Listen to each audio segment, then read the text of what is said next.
Assalamualaikum warahmatullahi wabarakatuh. Kali ini saya akan menjelaskan tentang sistem pendingin river container. River container ini adalah salah satu KD dari mapel sistem dan instalasi refrigerasi atau biasa kita singkat SIR ya. Untuk kompetensi dasarnya yaitu mengevaluasi performansi sistem dan komponen sistem river container.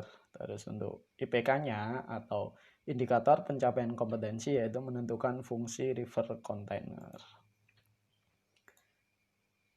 River container.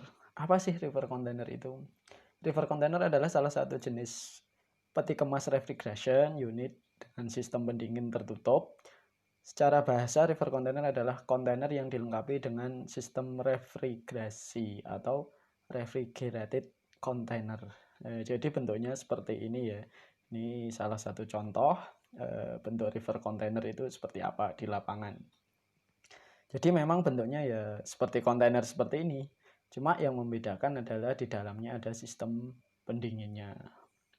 Itu seperti itu. Terus yang fungsi.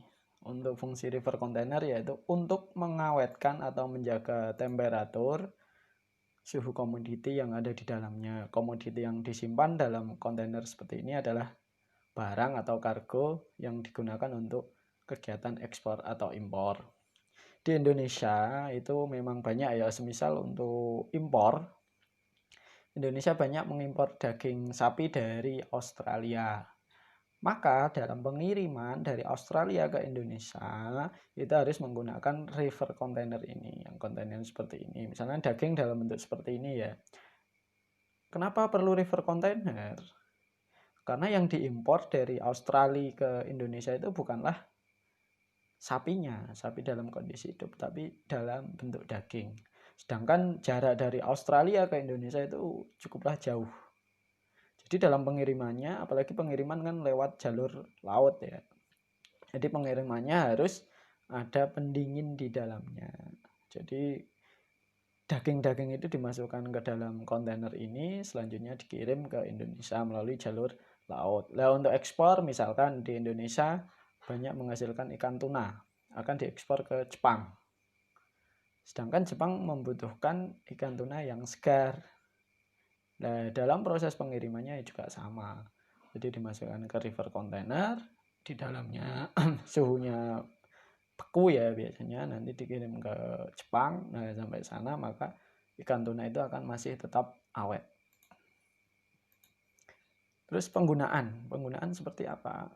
Suhu pada sistem pendingin ini biasanya minus ya. Ini tidak tentu, tapi biasanya minus 29 derajat. Kegunaannya mesin pendingin ini biasanya dipakai untuk sayur, buah-buahan, ikan, es krim, daging, dan lain sebagainya. Tapi untuk kebanyakan yang untuk jarak jauh antar negara itu sangat jauh, apalagi antar benua. Sedangkan untuk sayur, buah-buahan, sayur ini biasanya mungkin dalam negeri ya, domestik, yang memang tidak kuat lama. Tapi ada juga sayur yang kuat lama, jadi tidak perlu river container. Tapi yang harus membutuhkan pendingin, maka dia juga menggunakan river container ini. Es krim misalkan. Es krim itu kan dia harus dalam kondisi beku terus. Misalnya dari pabrik mau dikirim ke daerah-daerah, maka juga harus menggunakan river container. Cuma menggunakan yang biasanya ukurannya lebih kecil, tidak kontainer yang gede.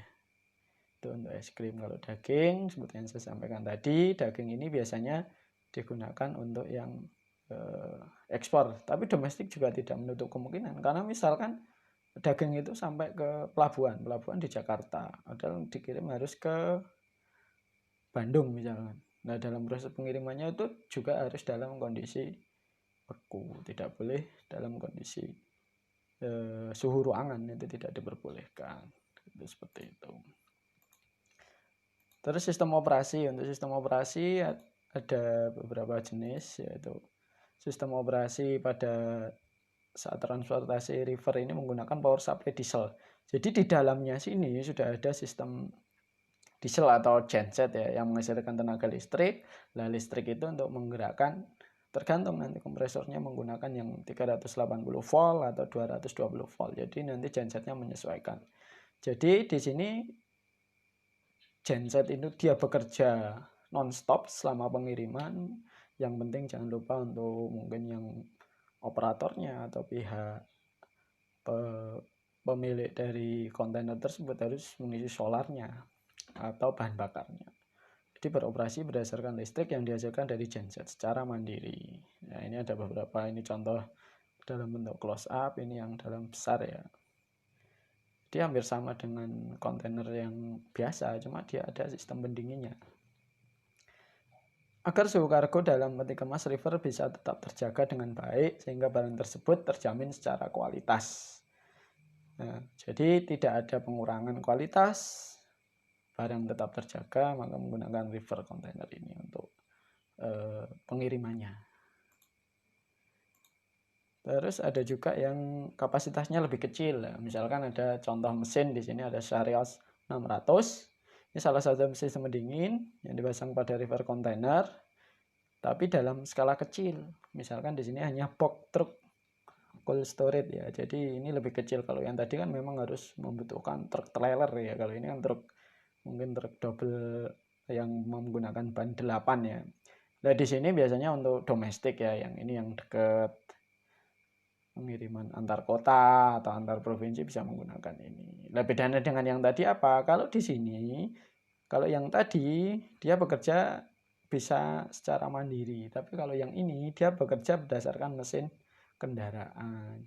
Jadi kalau ini hampir sama dengan sistem pendingin pada mobil pribadi itu. Jadi menggunakan kompresor yang dikoppel dengan mesin kendaraan menggunakan fan belt ya. Terus dia selama mesin menyala maka proses pendinginan ini akan berjalan. Tapi ketika mesin mati maka proses pendinginan akan mati juga. Tapi kalau yang tadi itu tetap bisa berjalan, dia sendiri tidak tergantung dari kendaraan. Ini bedanya yang ini. Terus kesimpulan, river container ini adalah sistem pendingin yang digunakan untuk mengaitkan barang komoditi yang ada di dalamnya. Nah, sistem pendingin perbedaannya dengan sistem pendingin yang lain adalah dari segi mobilitasnya. Kalau sistem pendingin biasa itu misalkan kita di rumah punya kulkas, di situ ada freezernya, kita punya cold storage, terus banyak macam yang untuk ruang penyimpanan beku. Kalau di pabrik, di perusahaan mungkin yang untuk penyimpanan daging tapi yang tetap di tempat. Nah, itu bedanya dengan river. Kalau river ini adalah mobilitasnya yang berbeda. Jadi dia berpindah dari satu tempat ke tempat yang lain. Tapi kalau pendingin biasa dia tetap kita punya kulkas atau freezer yang nggak mungkin jarang kita pindahkan. Tapi ketika ini menggunakan river container itu adalah dia berpindah-pindah dengan tetap menjaga suhu yang ada di dalamnya. Oke anak-anak, kita sudah mempelajari tadi untuk river container itu seperti apa. Selanjutnya silahkan kerjakan untuk soal-soal evaluasi ini. Nanti untuk pengerjaannya bisa kalian tulis di buku catatan, nanti difoto, kemudian dikirimkan ke learning management systemnya. Mungkin itu yang bisa saya sampaikan. Terima kasih. Wassalamualaikum warahmatullahi wabarakatuh.